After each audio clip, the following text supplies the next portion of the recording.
একবার একটা রাজা সন্ন্যাসীকে ডাকলেন, বলল, সন্ন্যাসী, তুমি একটা কাজ করো, তুমি আমার রাজ্য সম্বন্ধে একটা ভবিষ্যৎবাণী, আমার রাজ্য কতটুকু বিস্তৃত হবে আর আমি কত বছর বাঁচবো। পরবর্তীতে সন্ন্যাসী বলল, রাজা সাহেব, আপনার রাজ্য এই পর্যন্ত বিস্তৃত হবে, কিন্তু আপনার সামনে আপনার পরিবারের সকল সদস্য মারা যাবে। এটা শোনার পর রাজা খেপে গেল, তোর এত বড় সাহস, তুই এমন ভবিষ্যৎবাণী করলি। পরবর্তী তাকে জেলে বন্দি করলো। পরবর্তীতে আরেকটা সন্ন্যাসীকে ডাকা হলো। সন্ন্যাসী তো দেখেছে এর আগে কি হয়েছে। সন্ন্যাসীকে বলো, তুমি আমার রাজ্য সম্বন্ধে ভবিষ্যৎবাণী করো। বলছে, রাজা সাহেব, আপনার রাজ্য এই পর্যন্ত বিস্তৃত হবে, তবে আপনি আপনার পরিবারের সকলের চেয়ে বেশি দিন বাঁচবেন। এটা বলার পর তো রাজা ব্যাপক খুশি, চমৎকার কথা বলেছ, আমি এতদিন বাঁচবো? বলছে, হ্যাঁ, আপনি আপনার পরিবারের সকলের চেয়ে বেশি দিন বাঁচবো। পরবর্তীতে রাজা এই সন্ন্যাসীকে পুরস্কৃত করেছেন।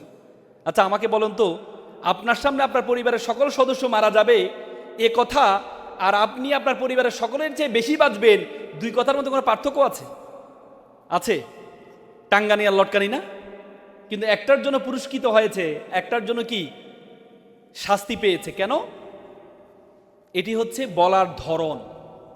বলা হলো বক্তৃতা, মানি বক যোগ তিতা, তিতা বক বোকানি। এ তিতা বক বোকানি আপনি কিভাবে অ্যাড্রেস করবেন, মানুষের কাছে কিভাবে অ্যাড্রেস করেন, is a very important.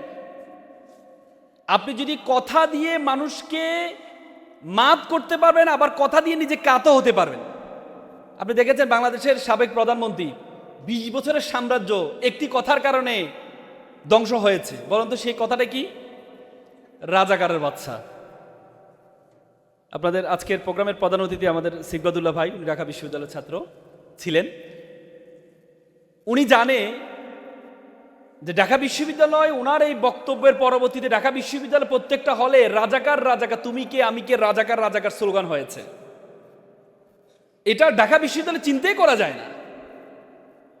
Dhaka বিশ্ববিদ্যালয়ে কাউকে গালি দেওয়ার জন্য রাজাকারের বাচ্চা বলা হয়। ছাত্রলীগ সবসময় কাজটা করত, কিন্তু সেখানে যেভাবে স্লোগান হয়েছে সেটি চিন্তাই করা যায় না। তার মানে একটি কথায় আপনারা দেখেছেন ঢাকা বিশ্ববিদ্যালয় বর্তমানে আজকে শহীদ বুদ্ধিজীবী দিবস, সে বুদ্ধিজীবী দিবসে জগন্নাথ হলে এই যে রাজাকারের যে পুরাতন যে ন্যারেটিভ, সেটিকে আবার নিয়ে আসা হয়েছে। রাজাকারকে ওনারা জগন্নাথ হলের যে ভিপি, যে ছাত্রদলের প্রেসিডেন্ট, সে মানুষকে অ্যাড্রেস করছে রাজাকার, মানে তার টুপি ছিল, দাড়ি ছিল। অথচ আপনি হিস্টোরিক্যালি তাকান, যতগুলো রাজাকার ছিল একটা প্যারামিলিটারি একটা বাহিনী, আমাদের বাংলাদেশে আনসারের মতো তাদের পোশাক ছিল। আপনি যত ভিডিও দেখবেন, কোনো ভিডিওতে কোনো রাজাকারের মুখে দাঁড়িয়েও ছিল না, কারণ তারা একটা বাহিনী ছিল। অথচ আমাদেরকে আজকে 30-35 বছর গিলানো হয়েছে রাজাকার মানে সে মসজিদের ইমাম, সে রাজাকার, মাদ্রাসার শিক্ষক, সে রাজাকার, দাড়ি টুপি, সে রাজাকার। আপনি যতগুলো মুভি দেখবেন, গেরিলা মুভি, যতগুলো মুক্তিযুদ্ধ নিয়ে মুভি তৈরি করা হয়েছে, প্রত্যেকটা মুভির একই থিম ছিল রাজাকার মানে দাড়ি টুপি। কিন্তু বাংলাদেশে আগের ন্যারেটিভে বাংলাদেশ চলবে না, চলবে না, চলবে না।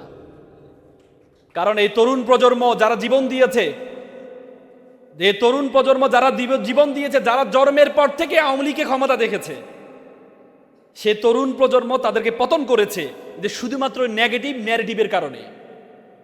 সুতরাং আজকে তোমরা এখানে যারা আছো, তোমরা বিতর্ক করার জন্য আসছো। আসলে বিতার্কিকদের সামনে কথা বলা খুব ডিফিকাল্ট, বিতার্কিকদের সামনে কথা বলা খুবই কঠিন কাজ। কিন্তু মনে রাখতে হবে, if you want to be a good speaker, you have to be a good listener. তুমি যদি ভালো বক্তা হতে চাও, তাহলে তোমাকে ভালো শ্রোতা হইতে হবে। আজকে যারা এখানে দাঁড়িয়ে কথা বলছে, এখানে মেহমান যারা আছে তারা দাঁড়িয়ে কথা বলছেন, একসময় তারা এখানে শ্রোতা ছিল। আমরা একসময় শ্রোতা ছিলাম। শ্রোতা হওয়ার পরেই তুমি বক্তা হয়েছ।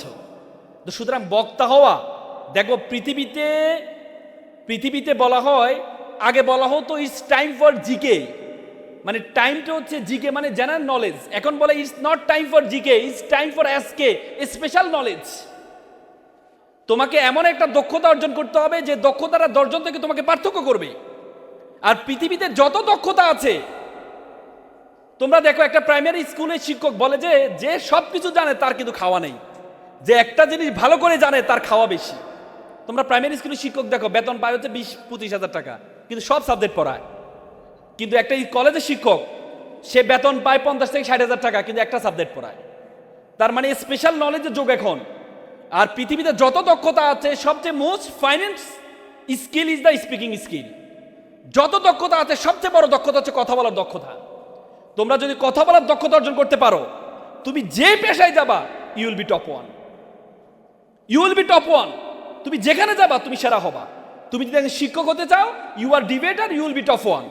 তুমি জার্নালিস্ট সাংবাদিক হতে চাও, you are debater, you will be top one. তুমি লয়ার, তুমি যে আইনজীবী, তুমি যদি ডিবেটার হও, you will be top one. তুমি রাজনীতিবিদ, তুমি যদি কথা বলতে পারো, you will be top one. এই জন্য তোমাদেরকে এখানে যারা আছো প্রত্যেককে আল্লাহ তাআলা, আর যারা তোমরা যারা ইসলামকে ওন করো, আমাদের ইসলাম ধর্মে কিন্তু এমফেসাইজ করেছেন। আল্লাহ তাআলা বলেছেন কোরআনে বলেছেন উদউ ইলা সাবিলি রাব্বিকা বিল হিকমা, যে তোমরা তোমরা আহ্বান করো হিকমা সহকারে, ওয়াজাদিলহুম তোমরা বিতর্ক করো বিল্লাতি ইয়া আহসান অতি উত্তম পন্থায়। আল্লাহ এখানে আদেশ ওয়াজাদিলহুম, আল্লাহ এখানে আদেশসূচক শব্দ ব্যবহার করেছেন। তোমরা যারা মাদ্রাসায় পড়েছো আমর ব্যবহার করেছেন, আর ইম্পারেটিভ সেন্টেন্স ব্যবহার করেছেন বিল্লাতি ইয়া আহসান অতি উত্তম পন্থায়। এখানে সুপারলেটিভ ডিগ্রি ব্যবহার করেছেন, তাফজিল ব্যবহার করেছেন। সুতরাং তোমরা যারা ইসলামকে ওন করো, তোমাদেরকে কথা বলা, আল্লাহ রাসূল বলছে ইন্নাল বায়ানু লা সিহরান, কিছু কথা আছে তার মধ্যে জাদু আছে। তুমি যদি ভালো কথা বলতে পারো, তুমি জাদু দিয়ে মানুষকে যেভাবে বশ করা যায়, তুমি যদি ভালো কথা বলতে পারো তাহলে তুমি মানুষকে সেভাবে বশ করতে পারো। মুসা আলাইহিস সালামের নাম শুনেছো তোমরা? মুসা আলাইহিস সালাম মুসা আলাইহিস সালামের মুখে জড়তা ছিল, ভালো করে কথা বলতে পারতেন না। মুসা আলাইহিস সালাম সবসময় একটা দোয়া বলতেন, রাব্বি শাহলি সদরলি ওয়া ইয়াসিল আমরি ওয়াহলুল উকদাতা বিল লিসানি। লিসান মানে জিহ্বা। হে আল্লাহ, তুমি আমাকে জিহ্বাকে সাবলীল করে দাও। ওয়াকে হারুন, আমার ভাই হারুনকে তুমি আমার সহকারী করে দাও। মুসা আলাইহিস সালাম দোয়া আল্লাহ কবুল করেছেন এবং তার ভাই হারুনকে নবী বানিয়েছেন। তো সুতরাং কথা বলাটা এটা একটা বড় নিয়ামত। আগে বলা হতো কথা বলাটা চাইলে তুমি অর্জন করতে পারো না, এটা ইনহেরেন্ট। আর এখন বলে তুমি চাইলে কথা বলা অর্জন করতে পারো, কথা বলা অর্জন করতে পারো।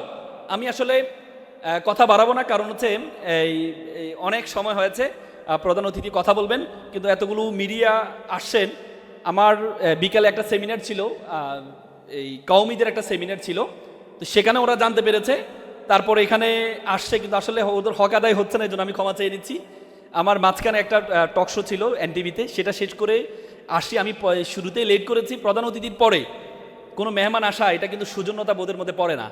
আমি মানে টক শো শেষ করে দৌড়ে আসে, এবং টক শোতেও 10 মিনিট লেট করেছি, টক শোতে ঢুকতে 10 মিনিট লেট করেছি। লাইভ শুরু হয়ে গেছে, পরে আমি ঢুকেছি। এই জন্য আমি ক্ষমা চেয়ে নিচ্ছি। আমি সর্বশেষ তোমাদেরকে একটি কথা বলবো। দেখো, মানুষকে, তোমরা যারা এখানে আছো, মানুষকে ইমপ্রেস করার, তুমি মানুষকে কনভিন্স করার জন্য আমি তোমাদেরকে 5টা পরামর্শ দিব। তোমাদের খুব important, it's very important for your surviving of your life. 5টি পরামর্শ, 5টি কি পয়েন্ট বলবো বলে আমি শেষ করব। প্রথম কথা হচ্ছে, যখন তোমার মানুষের সাথে দেখা হয়, আমরা যখন মানুষের সাথে দেখা হয়, আমরা একটু মানে দেখা হলে কি বলবো এটাই বুঝি না। যখন তোমার মানুষের সাথে দেখা হবে, প্রথমে তাকে একটা সালাম দিবা, আসসালামু আলাইকুম। আল্লাহ রাসূল বলেছে আসসালামু কাবলাল কালাম, কথার পূর্বে সালাম দিতে হবে। দ্বিতীয় হচ্ছে, তুমি দেখার সাথে সাথে তাকে একটা হাসি দিবা। ভাইয়া, তোমার নামটা যখন বলবা যে ভাইয়া আমি মামুন, একটা হাসি দিবা, সুন্দর একটা হাসি দিবা। মনে করবে আল্লাহ রাসূল বলছেন হাসি হচ্ছে তাবাসসুমা সাদাকা, কেউ যদি হাসি দেয় হাসিটা হচ্ছে কি সাদকা। এবং একটা হাদিসে আছে আকসারু তাবাসসুমা মিনা রাসূলুল্লাহ সাল্লাল্লাহু আলাইহি ওয়াসাল্লাম, আমি রাসূল করিম সাল্লাল্লাহু আলাইহি ওয়াসাল্লামের মতো এত হাসতে কাউকে দেখি নাই। তুমি যেমন মানুষকে দান করলে যেমন সওয়াব পাওয়া যায়, তেমনি হাসি দিলে তেমনি সওয়াব পাওয়া যায়। এই জন্য যখন মানুষের সাথে দেখা হবে তখন সালাম দিয়ে পরে একটা হাসি দিবা যে ভাইয়া আমি মামুন। তারপর আমাদের স্বভাব হচ্ছে আমরা মানুষকে নেগেটিভ কথা বলি, শুরুতে বলি, দেখা হলে বলি কি বলে ভাইয়া আজকে আপনাকে ভালো লাগছে না, আপনি কিন্তু এমনি বাস্তব কিন্তু অনেক সুন্দর, আজকে ভালো লাগছে না, বা ভাইয়া আজকে পোশাকটা আপনাকে কেমন কেমন লাগছে না, নেগেটিভ বলা যাবে না। তুমি শুরুতে তাকে কি করবা, প্রশংসা করবা। যদিও প্রশংসা করা শরীয়তে বিধানের মধ্যে একটু আছে যে প্রশংসা করলে বালু মারার জন্য বলেছে, কিন্তু তারপরেও তুমি তাকে কনভিন্স করার জন্য একটু কি দিবা, প্রশ্ন যে ভাইয়া এর জামাটা না মনে হচ্ছে আপনার জন্য বানিয়েছে। তুমি যখন তাকে এই প্রশংসাটা করবা, বা ভাইয়া আজকে আপনি কিন্তু ছবি থেকে বাস্তবে অনেক সুন্দর, এটা যখন তুমি বলবা তখন সে তোমার প্রতি একটা আগ্রহ তৈরি হবে। আগ্রহ তৈরি হওয়ার পর এরপর তুমি যার সাথে কথা বলবা, পরিচয় হবা, তার সম্বন্ধে একটু জেনে নিবা যে ভাইয়া আজকে না আপনি না গতকাল এই ঠাকুরগাঁয়ে গিয়েছিলেন, ঠাকুরগাঁয়ে একটা জনসভা বক্তব্য দিয়েছে, আপনার বক্তব্যটা আমার খুব ভালো লেগেছে। তুমি ওনার সম্বন্ধে জানলা, মানে ওনার ফেসবুকের মাধ্যমে ওনার সম্বন্ধে জানলা, জেনে ওনার বিষয়ে একটা তথ্য দিলা, তাহলে সে ভাবে যে না এই ছেলেটা আমাকে নিয়ে রিচ করে, তখন তার আগ্রহ আরও তৈরি হবে। আমরা কথা বলার সময় অনেক সময় পিজিডিং করি, মানে এবার মুখে হাত দিই, একবার মাথায় হাত দিই, একবার নাকে হাত দিই, এগুলো করা যাবে না, পিজিডিং করা যাবে না। খুব সুন্দর বা তোতলানো কথা বলার সময় এগুলো বলা যাবে না। তুমি যখন এই সুন্দর জিনিসগুলো নিয়ে যখন তার সাথে পরিচয় হবা, দেখবে পরবর্তী সে তোমাকে মনে রাখবে, তুমি তার থেকে যেটা চাইবা সেটা তুমি আদায় করতে পারবা। পারবা তো ইনশাল্লাহ? পারবা তো ইনশাল্লাহ? এপিজে আব্দুল কালাম বলেছে, প্রজাপতির পিছনে ঘুরিও না, ফুলের চাষ করো, প্রজাপতি তোমার পিছনে ঘুরবে। তো প্রজাপতির ফুলের চাষ হচ্ছে, কথা বলার দক্ষতা হচ্ছে পৃথিবীর সবচেয়ে বড় ফুলের চাষ। এটা যদি তোমরা পারো, তোমরা অনেক ভালো করতে পারবা। সকলে ভালো থাকবা, সুস্থ থাকবা। আসসালামু আলাইকুম।